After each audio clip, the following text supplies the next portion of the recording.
Los terremotos y sismos. Los terremotos, sismos, temblores de la Tierra son reajustes de la corteza terrestre causados por los movimientos de grandes fragmentos. Por sí mismos, son fenómenos naturales que en casos excepcionales nos afectan. Sus consecuencias son catástrofes, caída de construcciones, incendio de ciudades, avalanchas y tsunamis. Aunque todos los días se registra una buena cantidad de terremotos en el mundo, la inmensa mayoría son de poca magnitud. Sin embargo, se suelen producir 2 o 3 terremotos de gran magnitud cada año, con consecuencias imprevisibles. En 1920, la magnitud fue de 8.5 en China, en la ciudad de Kansanmu. Las víctimas fatales fueron de 180.000. En 1927 la magnitud fue de 8.3 en China, en la ciudad de Xining. Las víctimas fatales fueron de 200.000. En 1976 la magnitud fue de 8.2 en China, Tanman. Las víctimas fatales fueron 240.000. En 1923 la magnitud fue de 8.2 en Japón, en la ciudad de Yokohama. Las víctimas fatales fueron de 143.000.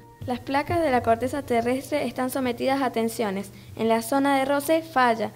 La tensión es muy alta y a veces supera a la fuerza de sujeción entre las placas. Entonces, las placas se mueven violentamente, provocando ondulaciones y liberando una enorme cantidad de energía. Este proceso se llama movimiento sísmico o terremoto.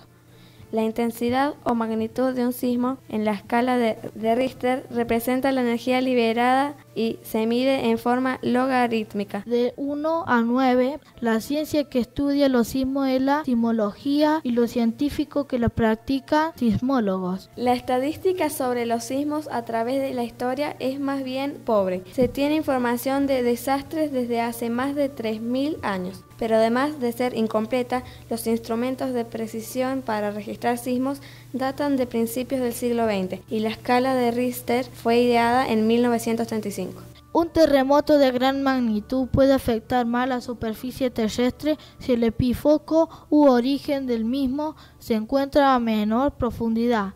La destrucción de ciudades no depende únicamente de la magnitud de fenómenos, sino también de la distancia que se encuentra del mismo, de la constitución geológica del subsuelo y otros factores, entre los cuales hay que destacar las técnicas de construcción empleadas. Los intentos de predecir cuándo y dónde se producirán los terremotos han tenido cierto éxito en los últimos años. En la actualidad, China, Japón, Rusia y Estados Unidos son los países que apoyan más estas investigaciones. En 1975, sismólogos chinos predijeron el sismo de magnitud 7,3 de Haicheng y lograron evacuar a 90.000 residentes solo 2 días antes de que se destruyera el 90% de los edificios de la ciudad. Una de las pistas que llevaron a esta predicción fue una serie de temblores de baja intensidad llamados sacudidas precursoras, que empezaron a notarse 5 años antes.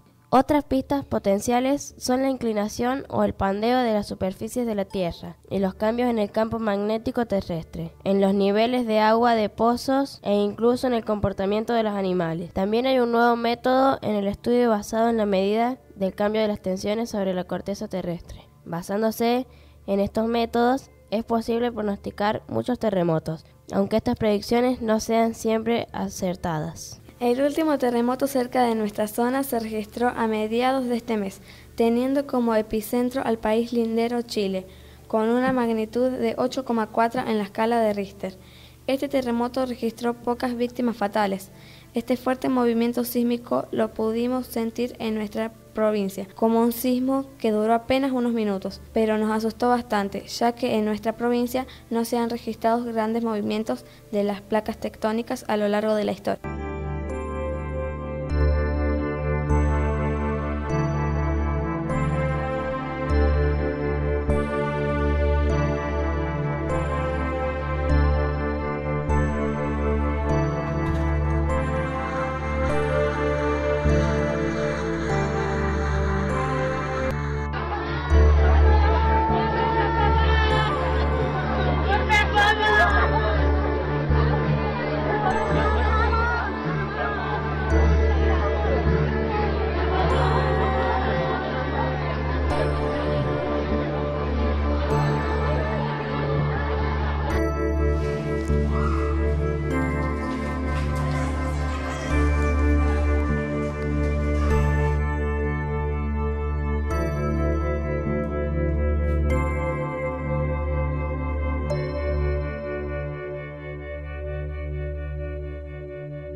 Bom, a gente está aqui em Katmandu, são